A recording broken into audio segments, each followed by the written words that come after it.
सुप्रभात बच्चों। आज हम पढ़ने जा रहे हैं आपकी पाठ्य पुस्तक बसंत का पाठ 9। इस पाठ का शीर्षक है चिड़िया की बच्ची और इसके लेखक हैं श्री जैनेंद्र कुमार जी।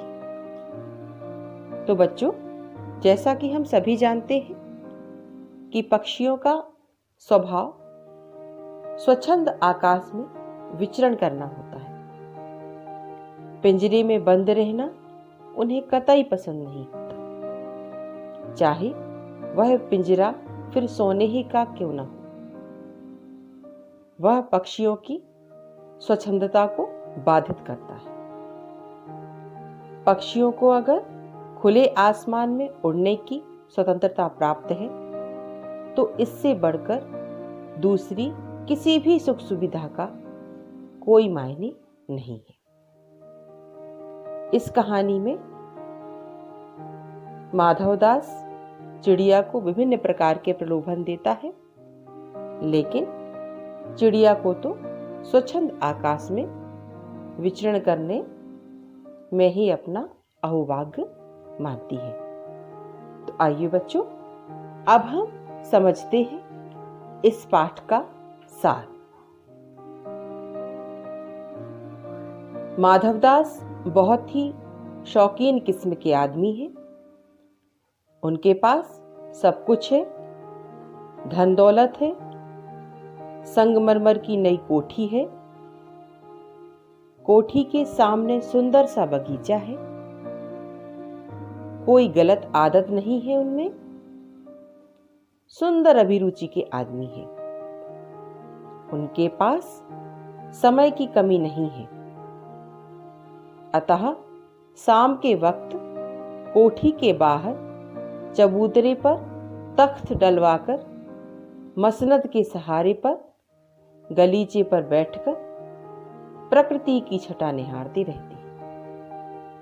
इस काम में उनको असीम सुख मिलता है। उस दिन भी माधवदास ऐसे ही बैठे प्रकृति की छटा निहार रही थी। उनके देखते देखते सामने की गुलाब की डाली पर एक चिड़िया आ बैठी।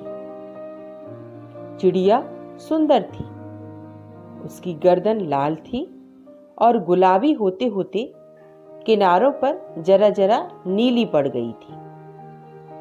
पंख ऊपर से चमकदार स्याह थे। चिड़िया का सिर बहुत प्यारा था और शरीर पर विचित्र तरह की चित्रकारी थी। वह बहुत खुश थी और अपनी नन्ही सी चोंच से मधुर आवाज निकाल रही थी। माधवदास उस नन्ही सी चिड़िया को उस डाल से इस डाल पर थिरकता देखते रहे। फिर तो वे जैसे अपना सब कुछ भूल गए। उन्होंने चिड़िया से बातें करना शुरू कर दी। उन्होंने चिड़िया से कहा कि वह बगीचा उन्होंने उसी के लिए बनवाया है, अतः वह आराम से यहां आना जाना कर सकती है। चिड़िया पहले तो घबराई, फिर बोल पड़ी कि उसे मालूम नहीं था कि यह बगीचा उनका है। वह अभी तुरंत यहां से चली जाएगी। माधवदास ने उसे पुचकारते हुए कहा कि वह यहां से नहीं जाए, क्योंकि उनका मन उससे बहुत खुश होता है। चिड़िया को कुछ भी समझ नहीं आ रहा था। वह भयभीत हो गई। उसका थिरकना रुक गया। उसने डरते डरते कहा कि वह थक जाने के कारण यहां बैठ गई थी, वह अभी चली जाएगी। माधवदास ने चिड़िया को फिर पुचकारा और कहा कि वह यहीं आकर रहे, लेकिन चिड़िया ने तुरंत जवाब दिया कि वह तो अब अपनी माँ के पास जा रही है, क्योंकि अब शाम हो गई है। माधवदास ने चिड़िया को बहुत सारे प्रलोभन दिए। उन्होंने कहा कि वह उसके लिए सोने का सुंदर घर बनवा देंगे, जिसमें वह सुख चैन से रहेगी। नन्ही सी चिड़िया को माधवदास की बातें समझ में नहीं आ रही थी। उसने सोचा बेकार वह यहां आ गई धूप सेकने के लिए।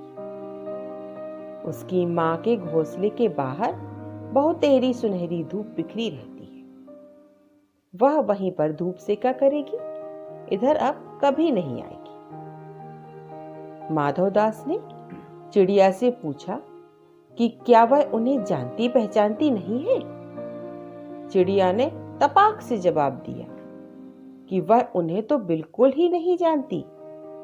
हाँ, अपनी माँ, भाई, सूरज, उसकी धूप, घास, पानी और फूलों को जरूर जानती है। उसने माधवदास से पूछा कि वे कौन हैं। माधवदास ने कहा कि वे सेठ हैं और उनके पास काफी धन दौलत है। वह जो भी मांगेगी उसे मिलेगा। चिड़िया पर माधवदास की बातों का कोई असर नहीं हुआ। उसने कहा कि उसे बस अपनी मां चाहिए। मालामाल क्या होता है उसे नहीं मालूम। माधवदास ने उसे मालामाल का अर्थ समझाया और कहा कि उनके पास ढेर सारा सोना है। उसके लिए सोने का पिंजरा बनवा देंगे, जिसके भीतर वह थिरक थिरक कर उन्हें खुश करेगी। उसकी पानी पीने की कटोरी भी सोने की होगी। सेठ माधवदास ने चिड़िया को सोने का महत्व बताया। यह भी बताया कि जो उनसे बात कर लेता है उसकी किस्मत खुल जाती है। लेकिन चिड़िया अपनी मां के पास जाने को उतावली हो रही थी। उसने कहा कि वह अब तुरंत अपनी मां के पास चली जाएगी। उसकी मां उसका इंतजार कर रही होगी। अब वह और देर नहीं करेगी, क्योंकि रात के अंधेरे में वह राह भूल जाएगी।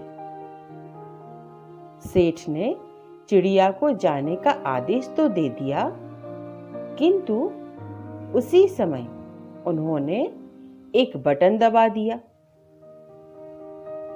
उसके दबने से दूर कोठी के अंदर आवाज हुई, जिसे सुनकर एक नौकर दौड़ते हुए वहां आ पहुंचा। सेठ ने चिड़िया को अपनी बातों में उलझाए रखा। इस बीच उनका दास उसे पकड़ने का यत्न करने लगा। चिड़िया इन सब बातों से बिल्कुल अनभिज्ञ थी, किंतु पता नहीं क्यों उसे डर सा लगने लगा। सहसा एक कठोर स्पर्श का आभास हुआ। उसे लगा जैसे कोई उसे पकड़ने की कोशिश कर रहा है। वह चीख पड़ी और चीखते हुए उड़ गई। नौकर के फैले हुए पंजे में वह आकर भी ना आ सकी। वह उड़ती हुई सीधे अपनी मां के पास चली गई और मां के सीने से चिपककर सुबकती रही। मां ने उसे ढांढस बंधाया, फिर वह मां की छाती को लगकर सो गई। तो बच्चों, ये था आपके इस पाठ का सार। इस पाठ से हमने क्या जाना? इस पाठ से हमने जाना कि पक्षियों को स्वच्छंद आकाश में विचरण करना बेहद पसंद होता है। उन्हें पिंजरे की जो जिंदगी होती है वह बिल्कुल भी बर्दाश्त नहीं होती।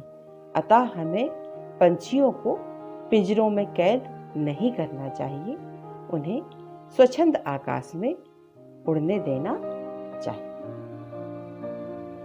अगले वीडियो में आपसे फिर मिलेंगे। तब तक घर में रहें, सुरक्षित रहें, लगातार अपने हाथों को साबुन से धोते रहें और नियमित रूप से अध्ययन करते रहें। धन्यवाद।